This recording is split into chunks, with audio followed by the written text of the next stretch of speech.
Você está ouvindo Literata Cast, o seu clube de leitura na internet.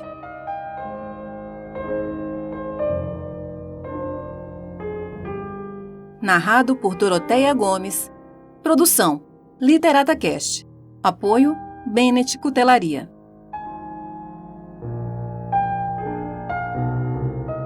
O Retrato de Dorian Gray, de Oscar Wilde. Versão sem censura. Capítulo 3. Numa tarde, um mês depois, Dorian Gray se reclinava numa poltrona luxuosa na pequena biblioteca da casa de Lord Henry na rua Curzon. Era, à sua maneira, uma sala muito encantadora, com seus lambris com painéis altos de carvalho cor de oliva, seu friso cor de creme e teto de gesso, e seu carpete de feltro com tapetes persas de franjas longas de seda. Numa pequena mesa de pau cetim estava uma estatueta, por Clodion, e ao seu lado repousava uma cópia de Les Saintes Nouvelles, encadernada para Margaret de Valois, por Clovis Yves, e poeirada com as margaridas douradas que a rainha havia escolhido. Alguns jarros chineses grandes e azuis, cheios de tulipas, estavam sortidos na prateleira da lareira, e pelos pequenos painéis de chumbo da janela entrava a luz cor de damasco de um dia de verão em Londres. Lord Henry ainda não havia chegado. Estava sempre atrasado por princípio. Seu princípio sendo que a pontualidade é a ladra do tempo. Então, o rapaz estava parecendo deveras aborrecido, conforme folheava com dedos apáticos as páginas de uma edição elaboradamente ilustrada de Manon Lescaut, que ele havia encontrado numa das estantes de livros. O tic-tac monótono e formal de um relógio Luís XIV o irritava. Vez ou outra, ele pensava em ir embora.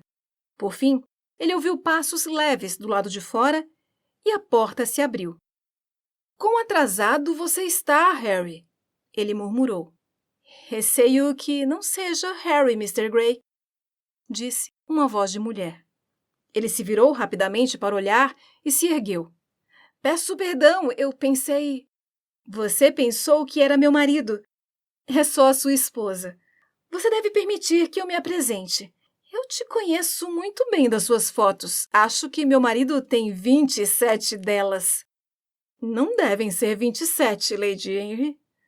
Bom, 26 então? Eu vi você com ele na ópera numa dessas noites. Ela riu nervosamente, quando ela falou e observou com seus olhos vagos de não me esqueça. Ela era uma mulher curiosa, cujos vestidos sempre pareciam ter sido desenhados num momento de fúria e postos durante uma tempestade. Ela estava sempre apaixonada por alguém, e como sua paixão nunca era recíproca, ela mantivera todas as suas ilusões. Ela tentava parecer pitoresca, mas conseguia apenas ser desarrumada. Seu nome era Vitória, e ela tinha uma mania perfeita de ir à igreja. Isso foi em Lohengrin, Lady Henry, eu acho? Sim, foi na querida Lohengrin. Gosto da música de Wagner mais do que qualquer outra música. É tão alta que se pode falar o tempo todo sem que as pessoas escutem o que está sendo dito. É uma grande vantagem, você não acha, Mr. Gray? A mesma risada estacato nervosa partiu de seus lábios finos, e seus dedos começaram a brincar com um longo estilete. Dorian Gray sorriu e balançou sua cabeça.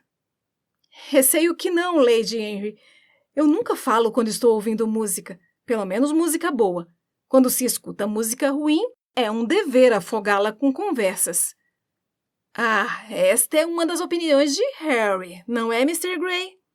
Mas você não deve pensar que eu não gosto de música boa. Eu adoro, mas tenho medo dela. Faz com que eu seja muito romântica. Eu simplesmente adoro pianistas. 2 de uma vez, às vezes. Eu não sei o que é que eles têm. Talvez seja porque eles são estrangeiros. Todos são, não é? Até aqueles nascidos na Inglaterra se tornam estrangeiros depois de algum tempo, não é? É tão esperto deles. E tamanho elogio à arte. Faz com que ela seja deveras cosmopolitana, não é? Você nunca esteve numa de minhas festas, não foi, Mr. Gray? Você deve vir. Não posso pagar por orquídeas, mas eu não poupo despesas com estrangeiros. Eles fazem com que uma sala se torne tão pitoresca.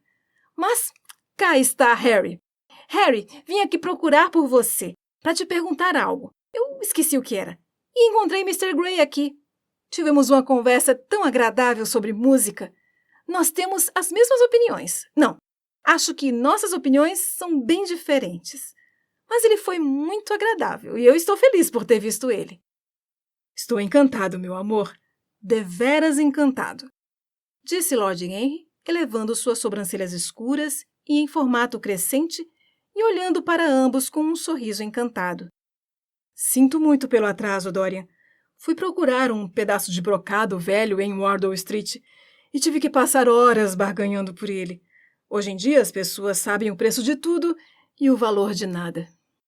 Receio que devo ir embora, exclamou Lady Henry, depois de um silêncio estranho, com sua boba risada súbita. Eu prometi passear com a duquesa. Adeus, Mr. Gray. Adeus, Harry. Vocês vão jantar fora, suponho? Eu também. Talvez eu veja vocês na casa de Lady Thornbury? Ouso dizer, minha querida, disse Lord Henry, fechando a porta atrás dela, quando ela saiu voando da sala, parecendo um pássaro do paraíso que esteve na chuva e deixando um fraco odor de patchouli atrás dela. E então ele apertou a mão de Dorian Gray, acendeu um cigarro e se arremessou no sofá. Nunca se case com uma mulher com cabelo cor de palha, Dorian, ele disse depois de alguns tragos. Por quê, Harry? Porque elas são muito sentimentais. Mas eu gosto de pessoas sentimentais. Nunca se case, Dorian. Os homens se casam porque estão cansados. As mulheres, porque estão curiosas. Ambos se desapontam. Provavelmente eu não me casarei, Harry. Estou apaixonado demais. Esse é um dos seus aforismos. Estou colocando-o em prática, como faço com tudo o que você diz. Por quem você está apaixonado? Disse Lord Henry, olhando para ele com um sorriso curioso. Por uma atriz, disse Dorian Gray, corando. Lord Henry encolheu seus ombros. Essa é uma primeira vez tão lugar comum. Ele murmurou. Você não diria isso se você a visse, Harry. Quem é ela? Seu nome é Sybil Vane. Nunca ouvi falar dela. Ninguém ouviu. Irão um dia, entretanto. Ela é um gênio. Meu querido, mulher nenhuma é um gênio. Mulheres são um sexo decorativo. Elas nunca têm nada a dizer, mas o dizem de modo encantador. Elas representam o triunfo da matéria sobre a mente, assim como nós, homens, representamos o triunfo da mente sobre os morais. Há apenas dois tipos de mulher, as simples e as interessantes. As simples são muito charmosas, cometem um erro, entretanto. Se pintam para tentar parecer jovens. Nossas avós se pintavam para tentar falar brilhantemente. Rouge e Sprit costumam ir lado a lado. Tudo isso acabou agora. Enquanto uma mulher consegue parecer 10 anos mais jovem do que sua própria filha, ela está perfeitamente satisfeita. Quanto à conversa, há apenas 5 mulheres em Londres com as quais se vale a pena conversar. E 2 delas não podem ser introduzidas na sociedade decente. Entretanto, me fale de seu gênio. Por quanto tempo vocês se conhecem? Por volta de 3 semanas, não tanto, cerca de 2 semanas e 2 dias. Como vocês se conheceram? Eu te direi, Harry, mas você não deve ser antipático. Afinal, nunca teria acontecido se eu não tivesse te conhecido. Você me encheu de um desejo selvagem para conhecer tudo sobre a vida. Por dias depois de eu te conhecer, algo pareceu latejar em minhas veias. Quando eu caminhava pelo parque ou descia o Piccadilly, eu costumava olhar para todos os que passavam por mim e imaginar com uma louca curiosidade que tipo de vida eles viviam. Alguns deles me fascinavam, outros me preenchiam de terror. Havia um exótico veneno no ar. Eu estava apaixonado pelas sensações. Numa tarde, por volta das 7 da tarde, eu decidi sair em busca de alguma aventura. Eu senti que essa Londres cinzenta, monstruosa, com sua miríade de pessoas, seus pecadores esplêndidos e seus pecados sórdidos, como você uma vez disse, tinha algo a me oferecer. Eu imaginei 1000 coisas. O mero perigo me deu um sentimento de deleite. Eu me lembrei o que você havia me dito naquela noite maravilhosa quando jantamos juntos pela primeira vez, sobre a busca pela beleza ser o segredo venenoso da vida. Eu não sei o que eu esperava, mas saí e vagueei para o leste, logo me perdendo num labirinto de ruas encardidas e praças negras sem grama. Por volta das 8h30, eu passei por um pequeno teatro de quinta categoria, com grandes jatos de gás e cartazes chamativos. Um terrível judeu, no mais incrível colete que eu já vi na minha vida, estava na entrada, fumando um vil cigarro. Ele tinha cachos oleosos e um diamante brilhando no meio de uma camisa suja. "Compre um bilhete, meu senhor", ele disse quando me viu, e tirou seu chapéu num ato de belíssima servidão. Havia algo nele, Harry, que me encantou. Ele era um monstro. Você rirá de mim, eu sei, mas eu realmente fui e paguei 1 guiné pelo bilhete. Até hoje eu não sei por que eu fiz isso, mas se eu não fizesse... Meu querido Harry, se eu não tivesse feito isso, eu teria perdido o maior romance de minha vida. Vejo que você está rindo. Qual hórrido de sua parte. Eu não estou rindo, Dorian. Pelo menos não estou rindo de você. Mas você não deve dizer que é o maior romance de sua vida. Você deve dizer o primeiro romance de sua vida. Você sempre será amado e sempre estará apaixonado pelo amor. Há coisas exóticas reservadas para você. Isso é só o começo. Você acha que a minha natureza é tão vazia? Exclamou Dorian Gray furiosamente. Não, acho que sua natureza é muito profunda. O que você quer dizer? Meu querido, as pessoas que só amam uma vez na vida são rasas. O que elas chamam de lealdade, fidelidade, eu chamo ou de letargia de costumes ou de falta de imaginação. A infidelidade é para a vida emocional o que a consistência é para a vida intelectual. Simplesmente uma confissão de fracasso. Mas eu não quero te interromper. Continue com sua história. Bom, eu me vi sentada numa hórrida cabine privada minúscula, com uma cortina vulgar bem na minha frente. Eu olhei de trás da cortina e inspecionei o cenário. Era uma coisa espalhafatosa, um monte de cupidos e cornucópias, como um bolo de casamento de quinta categoria. A galeria e o palco estavam cheios, mas as 2 fileiras de baias sujas estavam completamente vazias, e não havia sequer uma pessoa no que suponho que eles chamem de camarim. Mulheres iam e vinham com laranjas e cerveja, e havia um terrível consumo de nozes acontecendo. Deve ter sido que nem os dias prósperos do drama britânico. Deve ter sido, imagino, e muito horrível. Comecei a me perguntar o que eu deveria ter feito quando eu vi o resumo da peça. Qual você acha que era a peça, Harry? Deve ter sido O Garoto Idiota ou O Burro Mais Inocente. Nossos pais costumavam gostar desse tipo de peça, receio. Quanto mais eu vivo, Dorian, mais intensamente sinto que o que era bom o suficiente para nossos pais não é bom o suficiente para nós. Na arte, nas políticas, les grands pères ont toujours tort. Os avós estão sempre errados, em francês.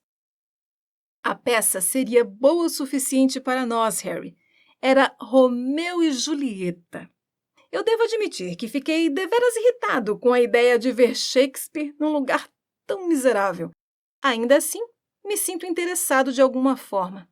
De qualquer forma, decidi esperar pelo primeiro ato. Houve uma orquestra terrível, presidido por um jovem judeu num piano quebrado que quase me afastou de lá. Mas, por fim, a cortina foi subida e a peça começou. Romeu foi um cavalheiro velho e corpulento, com sobrancelhas vivas, uma voz rouca e trágica e um corpo como o de um barril de cerveja. Mercúcio era quase tão ruim quanto o Romeu. Ele foi interpretado por um comediante que tinha introduzido piadas próprias e estava bem familiar com o palco. Eles estavam tão grotescos quanto o cenário, que parecia ter sido tirado de uma pantomima de 50 anos atrás. Mas Julieta... Harry, Imagine uma garota dificilmente com mais de 17 anos de idade, com um pequeno rosto de flor, uma pequena cabeça grega com cabelos enrolados e trançados marrom escuro, olhos que eram fontes violetas de paixão, lábios que eram como as pétalas da rosa. Ela era a coisa mais amável que eu já vi na vida.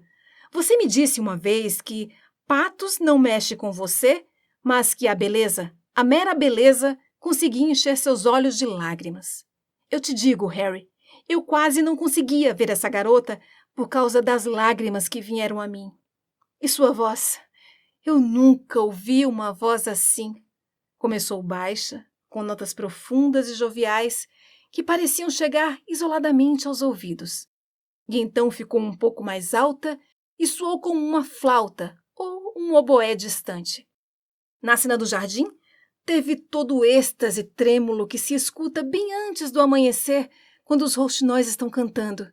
Houve momentos, mais tarde, quando a voz tinha a paixão selvagem dos violinos. Você sabe como uma voz consegue mexer conosco. Sua voz e a voz de Sybil Vane são duas coisas que nunca esquecerei. Quando fecho meus olhos, eu as escuto, e cada uma delas diz algo completamente diferente. Não sei qual seguir. Por que eu não deveria amá-la? Harry, eu a amo. Ela é tudo o que eu tenho na vida. Noite após noite eu vou vê-la. Numa noite, ela é Rosalinda, e na noite seguinte é Imogen. Eu a vi morrer nas trevas de uma tumba italiana, disfarçada de menino bonito de gibão e boné delicado. Ela foi louca e foi ver um rei culpado e dado a ele arrudas para vestir e ervas amargas para experimentar. Ela foi inocente e as mãos negras do ciúme esmagaram seu fino pescoço. Eu a vi em toda a idade e em todo tipo de vestimenta. As mulheres extraordinárias nunca apelam à imaginação de alguém. São limitadas ao próprio século. Nenhum glamour as transfigura. Conhecemos suas mentes tão bem quanto conhecemos nossas gorras. Sempre se pode encontrá-las. Não há mistério em nenhuma delas. Caminham no parque pela manhã, tagarelam no chá da tarde. Têm seu sorriso estereotipado, suas maneiras da moda. São deveras óbvias. Mas uma atriz... Quão diferente é uma atriz! Por que você não me disse, Harry, que a única coisa que se vale a pena amar é uma atriz? Porque eu amei tantas delas, Dorian.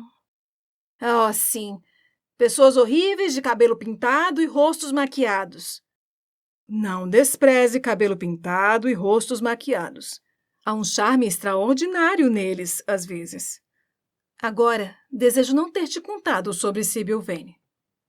Você não poderia evitar me contar, Dorian.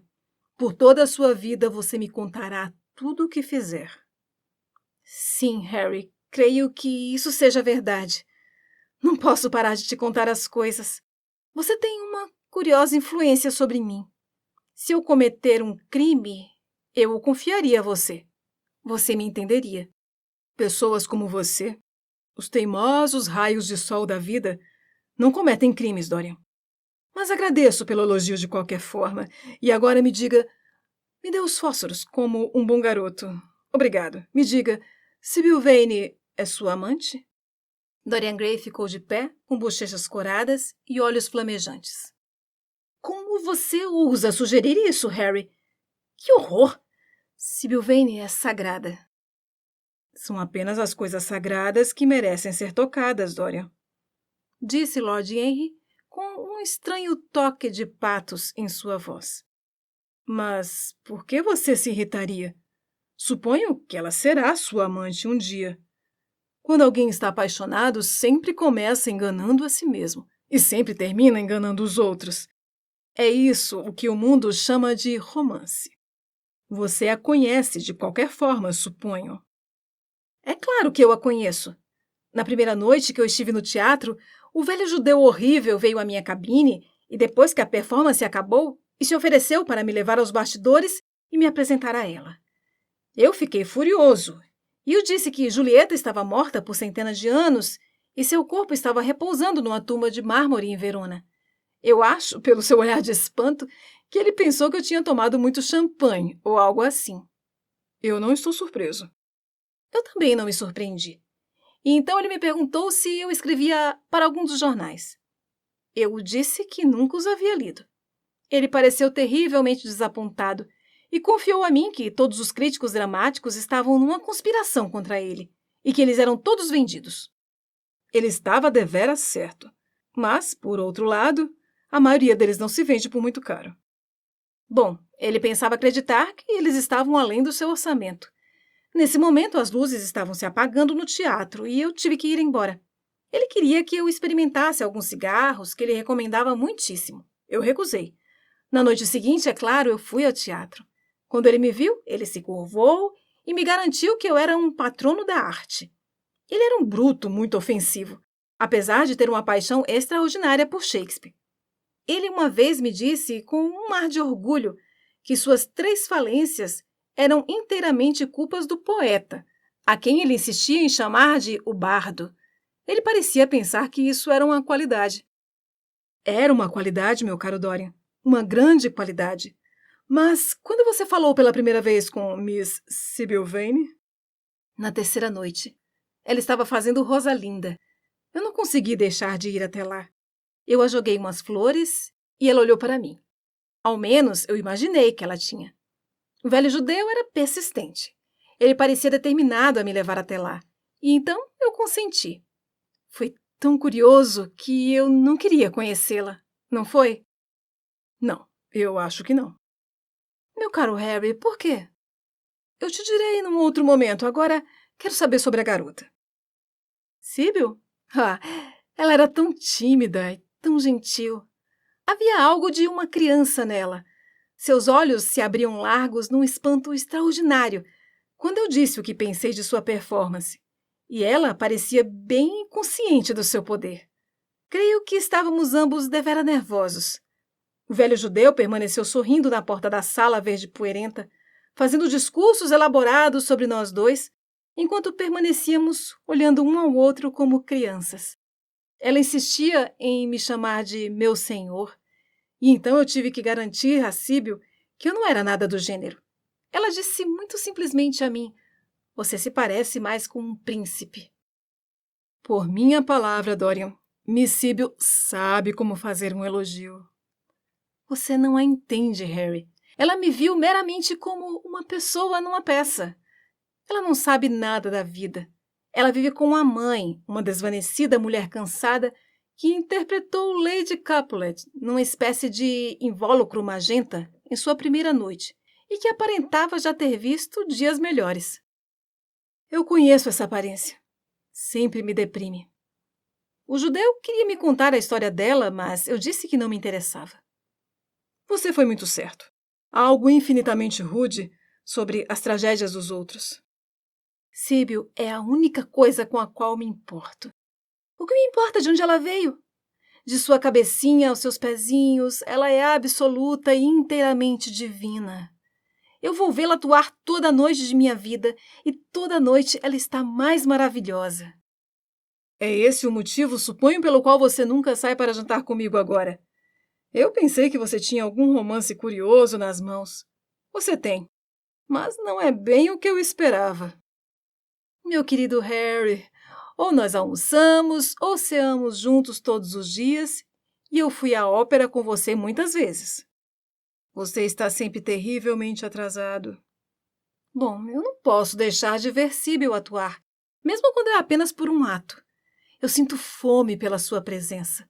E quando eu penso na alma maravilhosa que está preso naquele pequeno corpo de mármore, eu fico cheio de reverência. Você pode jantar comigo hoje à noite, Dorian, não pode? Ele balançou sua cabeça. Hoje à noite ela é Imogen. Ele respondeu. E amanhã à noite ela será Julieta. Quando ela é Sibyl Vane? Nunca. Eu o parabenizo. Que horrível você é! Ela é todas as grandes heroínas do mundo em uma. Ela é mais do que um indivíduo. Você ri, mas eu digo que ela tem gênio. Eu a amo e devo fazer com que ela me ame. Você que sabe todos os segredos da vida, me diga, como posso encantar Sibyl Vane? Eu quero fazer Romeu sentir ciúmes. Quero que os amantes mortos do mundo escutem o nosso riso e se entristeçam. Eu quero que um sopro de nossa paixão transforme seu pó em consciência, despertar suas cinzas para a dor. Meu Deus, Harry, como eu a adoro! Ele estava andando para cima e para baixo na sala enquanto falava. Frenéticos pontos vermelhos queimavam em suas bochechas. Ele estava terrivelmente excitado. Lord Henry o observava com um súbito sentimento de prazer. Quão diferente ele era agora do menino bobo, atemorizado, que ele havia conhecido no estúdio de Basil Hallward. Sua natureza havia se desenvolvido como uma flor. Tinha florido em chama escarlate. De seu esconderijo secreto havia saído a sua alma, e desejo foi encontrá-la no caminho. E o que você propõe que eu faça? Disse Lord Henry finalmente. Quero que você e Basil venham comigo alguma noite e a vejam atuar. Eu não tenho o menor medo do resultado. Você não será capaz de recusar reconhecer o seu gênio. E então, devemos tirá-la das mãos do judeu. Ela está presa a ele por 3 anos. Ao menos 2 anos e 8 meses de agora. Eu tenho que pagá-lo alguma coisa, é claro. Quando tudo isso estiver resolvido, eu acharei um teatro no West End e a estrearei propriamente. Ela enlouquecerá o mundo como me enlouqueceu. Impossível, meu caro garoto. Sim, ela irá. Ela não tem meramente a arte, um instinto consumado de arte nela, mas ela também tem personalidade. E você sempre me diz que são personalidades e não os princípios que movem o mundo. Bom, que noite deveremos ir? Deixe-me ver. Hoje é terça-feira. Vamos amanhã. Ela interpreta Julieta amanhã. Tudo certo. No Bristol, às 8, e eu chamarei Basil. 8 não, Harry, por favor. 6:30. Devemos estar lá antes que a cortina se erga. Você deve vê-la no primeiro ato, quando ela conhece Romeu. 6:30? Mas que hora? Será como tomar chá de carne. Entretanto, como você quiser. Você irá ver Basil até lá? Ou eu devo escrever para ele? Caro Basil, eu não pus os olhos nele por 1 semana. É muito horrível de minha parte, já que ele me mandou meu retrato na moldura mais maravilhosa, feita por ele mesmo. E apesar de estar com um pouco de ciúmes dele, por ser 1 mês inteiro mais jovem do que eu, devo admitir que eu me deleito nele. Talvez seja melhor que você escreva para ele. Não quero vê-lo sozinho. Ele diz coisas que me irritam. Lord Henry sorriu. Ele lhe dá bons conselhos, suponho. As pessoas gostam muito de dar aquilo que elas mais precisam. Você não quer dizer que Basil tem paixão ou romance nele? Não sei se ele tem qualquer paixão, mas ele certamente tem romance. Disse Lord Henry com um olhar espantado em seus olhos. Ele nunca te disse isso? Nunca. Devo perguntá-lo sobre isso. Estou deveras surpreso de ouvir isso. Ele é o melhor dos homens, mas parece para mim um pouco filistino. Desde que eu te conheci, Harry, eu descobri isso. Basil, meu querido, coloca tudo o que há de encantador nele em seu trabalho. A consequência é que não sobra nada para a sua vida, além de seus preconceitos, seus princípios e seu senso comum. Os únicos artistas que eu conheço que são pessoalmente encantadores são os artistas ruins. Bons artistas dão tudo à sua arte e, consequentemente, são perfeitamente desinteressantes por si só. Um grande poeta, um poeta verdadeiramente grandioso, é a mais não poética de todas as criaturas, mas os poetas inferiores são absolutamente fascinantes. Quanto pior são suas rimas, mais pitorescos eles parecem. O mero fato de ter publicado um livro de sonetos de 5ª categoria faz de um homem deveras irresistível. Ele vive a poesia que não consegue escrever. Os outros escrevem a poesia que não ousam realizar. Me pergunto se isso é verdade, Harry, disse Dorian Gray, colocando um pouco de perfume em seu guardanapo de uma grande garrafa com tampo de ouro que ficava na mesa. Deve ser, se você diz. E agora eu devo ir embora. Imogen está me esperando. Não se esqueça de amanhã. Adeus. Quando ele saiu da sala, os cílios pesados de Lord Henry caíram, e ele começou a pensar. Certamente poucas pessoas já haviam interessado a ele tanto quanto Dorian Gray. E ainda assim, a louca adoração do rapaz por outro alguém não causavam nele nem a menor pontada de irritação ou ciúmes. Ele estava agradado por ela. Fazia com que ele fosse um estudo mais interessante.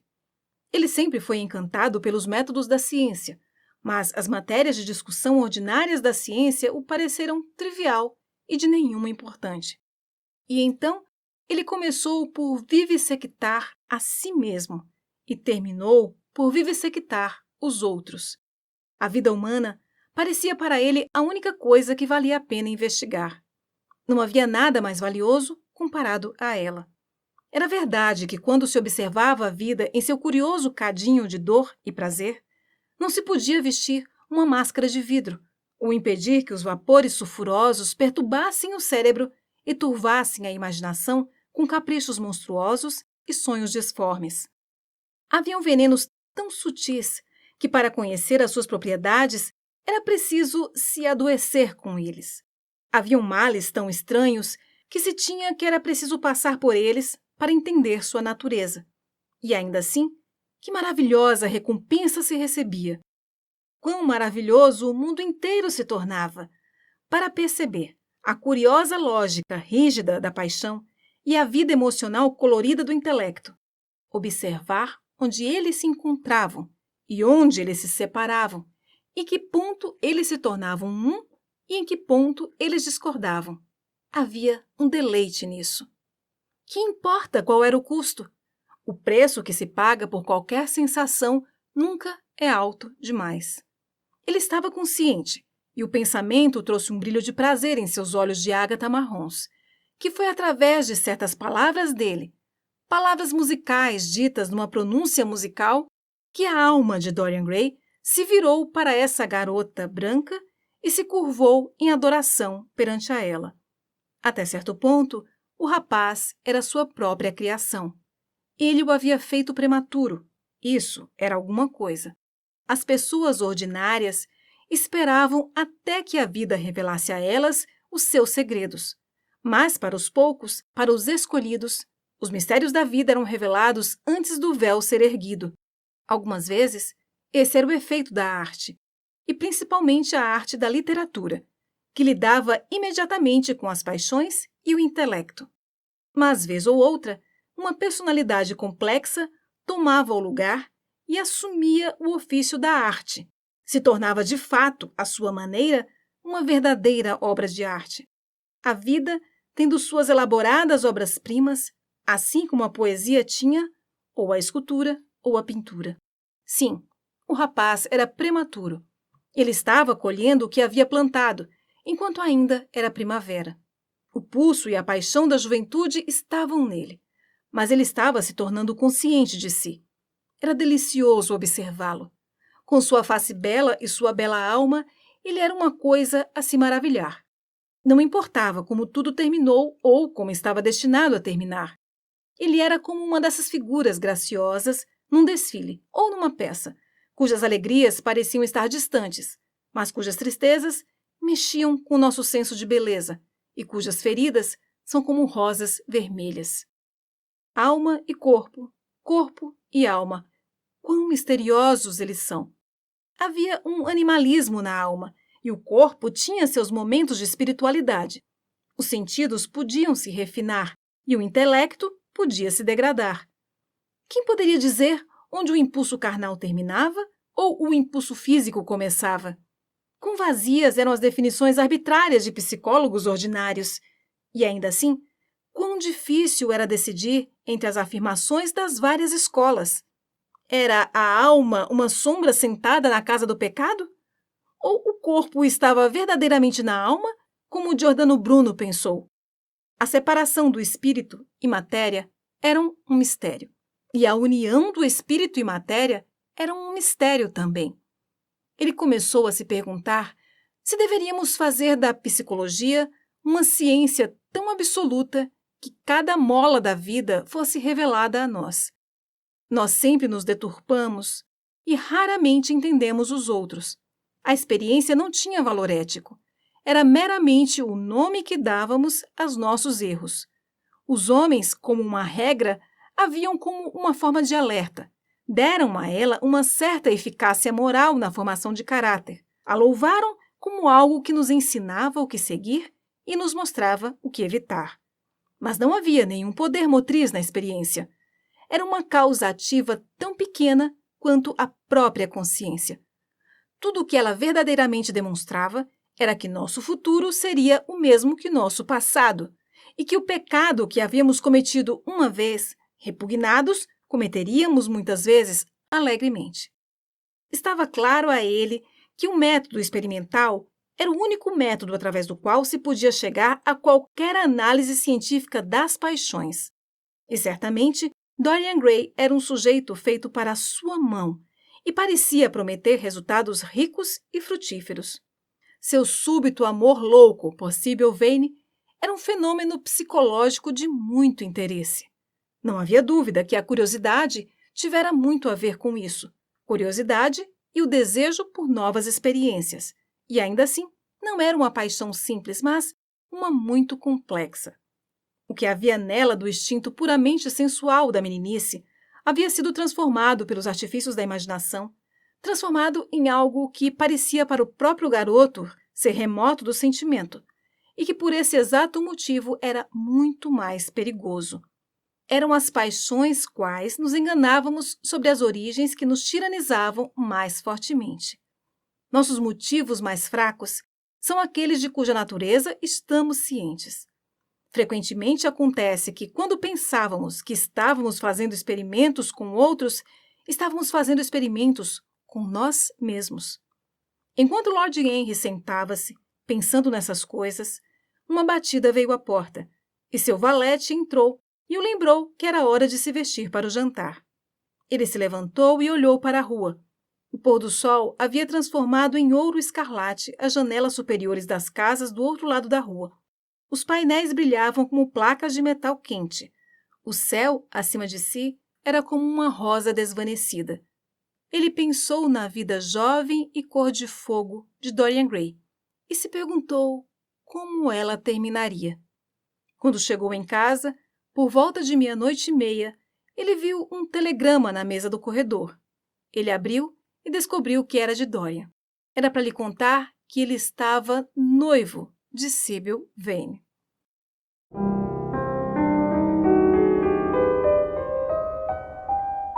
Capítulo 4.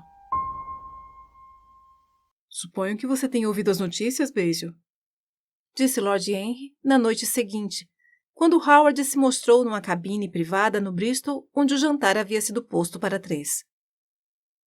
Não, Harry, respondeu Howard, dando seu chapéu e casaco para o garçom que se curvava. O que é? Nada sobre políticas, eu espero. A política não me interessa. Não há ninguém na Câmara dos Comuns que se vale a pena pintar, apesar de muitos deles precisarem de um branqueamento. Dorian Gray está noivo, disse Lord Henry, o observando enquanto falava. Howard se empalideceu perfeitamente, e um olhar curioso brilhou por um momento em seus olhos, e então foi embora, deixando-os vazios. Dorian está noivo? Ele exclamou. Impossível. É perfeitamente verdade. Com quem? Com uma atrizinha ou outra. Não consigo acreditar. Dorian é sensível demais. Dorian é sábio demais para não fazer coisas tolas de vez em quando, meu caro Basil. O casamento não é uma coisa que se pode fazer de vez em quando, Harry, disse Howard sorrindo. Exceto na América, mas eu não disse que ele está casado. Disse que está noivo. Há uma grande diferença.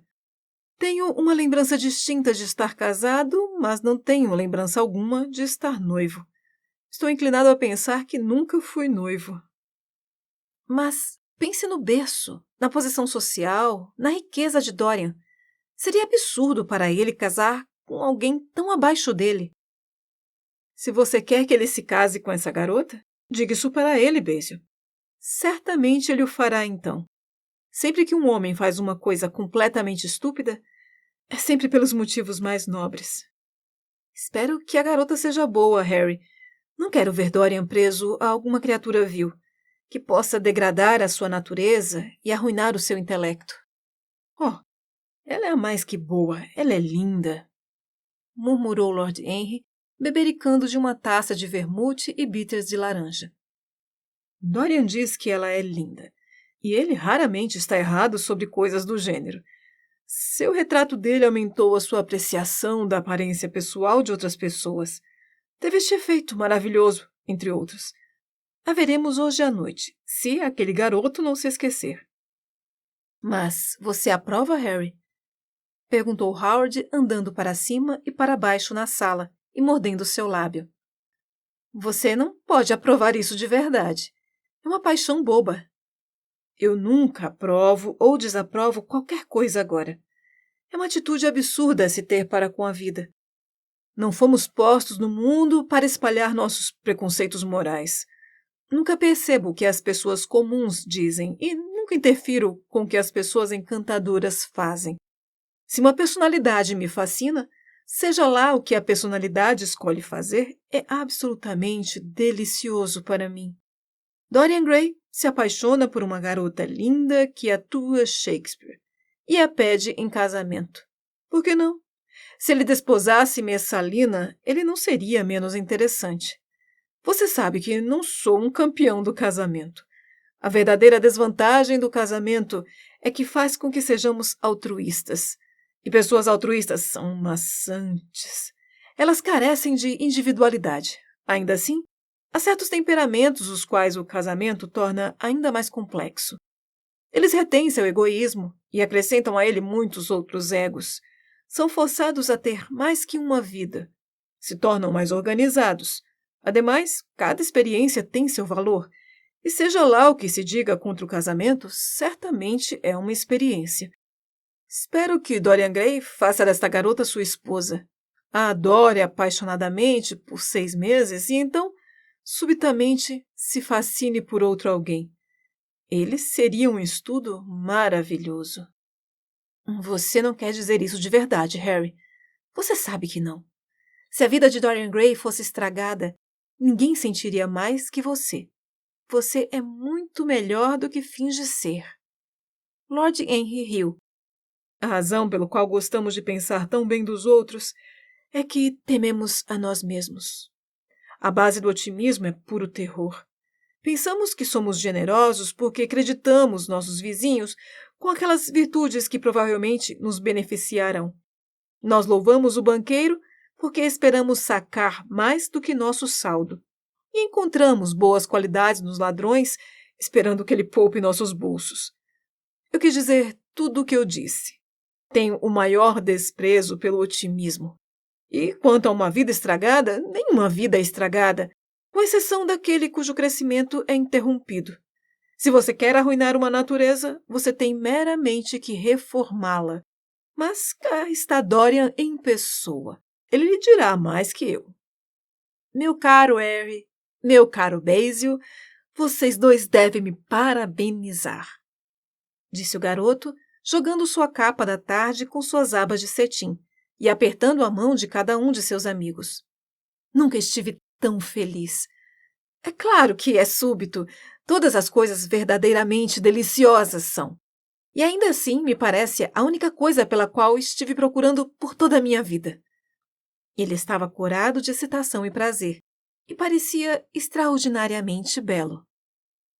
Espero que você sempre seja muito feliz, Dorian, disse Howard, mas eu não o perdoo por não ter me contado sobre seu noivado. Você contou a Harry. E eu não o perdoo por se atrasar para o jantar, interrompeu Lord Henry, colocando a sua mão no ombro do rapaz e sorrindo enquanto falava. Venha, vamos nos sentar e descobrir como é o novo chefe daqui, e então você nos contará como tudo aconteceu. Não há muito o que dizer, exclamou Dorian enquanto se sentavam na pequena mesa redonda. O que aconteceu foi simplesmente isso. Depois de ter te deixado ontem à tarde, Harry, eu jantei num curioso restaurantezinho italiano na rua Rupert. que você me apresentou? E depois desci ao teatro. Síbil estava fazendo Rosalinda. É claro que o cenário era terrível e o Orlando absurdo. Mas, Síbil, vocês deveriam ter visto ela. Quando ela apareceu em roupas de menino, ela estava perfeitamente maravilhosa. Ela vestia um justilho cor de musgo com mangas cor de canela, calças finas marrons cruzadas, uma pequena touca elegante e verde com uma asa de águia presa numa joia, e uma capa com capuz forrada com vermelho opaco. Ela nunca me pareceu mais extraordinária. Ela tinha toda a graça daquele figurino de Tanagra que você tem em seu estúdio, Basil. Seu cabelo se aglomerava ao redor do seu rosto, como folhas escuras ao redor de uma rosa pálida. Quanto à sua atuação, bom, você a verá hoje à noite. Ela é simplesmente uma artista nata. Eu sentei absolutamente encantado na cabine encardida. Esqueci que estava em Londres e no século XIX. Eu estava com meu amor numa floresta que homem nenhum já vira. Depois da performance ter acabado, eu fui ao camarim e falei com ela. Quando estávamos sentados juntos, subitamente surgiu algo em meus olhos que eu nunca havia visto antes. Meus lábios se moveram rumo aos dela. Nós nos beijamos. Não posso descrever o que eu senti naquele momento. Pareceu-me que toda a minha vida havia sido transformada num ponto perfeito de alegria cor-de-rosa. Ela se tremeu toda e balançou como um narciso branco. E então ela se ajoelhou e beijou as minhas mãos. Eu sinto que não deveria contar-lhes tudo isso, mas não consigo evitar. É claro que nosso noivado é um segredo. Ela não contou nem para a própria mãe. Eu não sei o que meus guardiões dirão. Lord Headley certamente ficará furioso. Eu não me importo. Eu serei de maior em menos de um ano, então eu posso fazer o que eu quiser. Eu estive certo, Basil, não estive, em tirar meu amor da poesia e encontrar a minha esposa nas peças de Shakespeare? Lábios que Shakespeare ensinou a falar sussurraram seus segredos em meu ouvido. Eu tive os braços de Rosalinda ao redor de mim e beijei Julieta na boca. Sim, Dorian, suponho que você esteja certo, disse Howard lentamente. Você a viu hoje? Perguntou Lord Henry. Dorian Gray balançou a cabeça. Eu a deixei numa floresta de Arden. A encontrarei num pomar em Verona. Lord Henry bebericou seu champanhe de um jeito meditativo. Em que ponto específico você mencionou a palavra casamento, Dorian? E o que ela respondeu? Talvez você tenha se esquecido disso. Meu caro Harry, eu não tratei como uma transação de negócios e não fiz nenhuma proposta formal. Eu a disse que a amava. E ela disse que não era digna de ser minha esposa. Não era digna. Horas, o mundo inteiro não é nada para mim comparado a ela. As mulheres são maravilhosamente práticas, murmurou Lord Henry. Muito mais práticas do que nós. Em situações desse tipo, costumamos nos esquecer de falar em casamento e elas sempre nos lembram.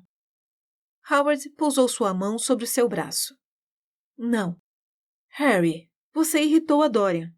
Ele não é como os outros homens. Ele nunca traria miséria para qualquer um. Sua natureza é boa demais para isso. Lord Henry olhou pela mesa. Dorian nunca se irrita comigo. Ele respondeu. Eu perguntei pela melhor razão possível, pela única razão de fato, que serve de justificativa para qualquer pergunta. Simples curiosidade. Tem uma teoria que são as mulheres que pedem a nossa mão e não nós que pedimos a mão das mulheres, exceto, é claro, nas vidas da classe média. Mas as classes médias não são modernas. Dorian Gray riu e sacudiu a cabeça. Você é deveras incorrigível, Harry, mas eu não me importo. É impossível ficar furioso com você. Quando você vir Sybil Vane, você sentirá que o homem que a injustiçasse seria uma besta sem coração. Eu não consigo entender como qualquer um pode desejar invejar o que ama. Eu amo Sybil Vane, desejo colocá-la num pedestal de ouro e ver o mundo adorar a mulher que é minha. O que é o casamento? Um voto irrevocável? E é um voto irrevocável que eu quero fazer. Sua confiança me torna fiel, sua crença me torna bom. Quando estou com ela, Me arrependo de tudo o que você ensinou. Eu me torno uma pessoa diferente da que você conheceu. Eu fico mudado, e o mero toque da mão de Sybil Vane me faz esquecer de você e de todas as suas teorias erradas, fascinantes, venenosas, deliciosas. Você sempre gostará de mim, Dorian, disse Lord Henry. Gostariam de café, amigos? Garçom, traga o café, e bom champanhe e alguns cigarros. Não, esqueça os cigarros. Eu tenho alguns. Basil, não posso permitir que você fume charutos. Você deve ter um cigarro. Um cigarro é o tipo perfeito de um prazer perfeito. É extraordinário e nos deixa insatisfeitos. O que mais pode se desejar? Sim, Dorian, você sempre gostará de mim. Eu represento para você todos os pecados que você nunca teve coragem de cometer. Que besteira você fala, Harry! Exclamou Dorian Gray, acendendo seu cigarro com um dragão de prata cuspidor de fogo que o garçom havia posto na mesa. Vamos ao teatro. Quando você vir Sybil, você terá um novo ideal da vida. Ela representará algo a você que você nunca conheceu. Eu conheci tudo, disse Lord Henry com um olhar triste. Mas estou sempre pronto para uma nova emoção. Receio que não haja nada do tipo, ao menos para mim. Ainda assim, sua garota maravilhosa pode me emocionar. Eu amo a atuação. É muito mais verdadeiro que a vida. Vamos, Dorian, você virá comigo. Sinto muito, Basil, mas só há espaço para 2 na carruagem. Você deverá nos seguir em outra. Eles se levantaram e colocaram seus casacos, bebericando seus cafés em pé. Howard estava silencioso e preocupado. Havia uma tristeza sobre ele. Ele não conseguia aturar esse casamento e ainda assim lhe parecia melhor do que muitas outras coisas que poderiam ter acontecido. Depois de alguns momentos, eles desceram as escadas. Ele foi sozinho, como foi arranjado, e viu as luzes piscando na pequena carruagem em sua frente. Um estranho sentimento de perda se apossou dele. Ele sentiu que Dorian Gray nunca mais seria para ele tudo o que foi no passado. Seus olhos escureceram e as ruas abarrotadas ficaram como que borradas para ele. Quando a carruagem parou nas portas do teatro, lhe pareceu que tinha envelhecido anos.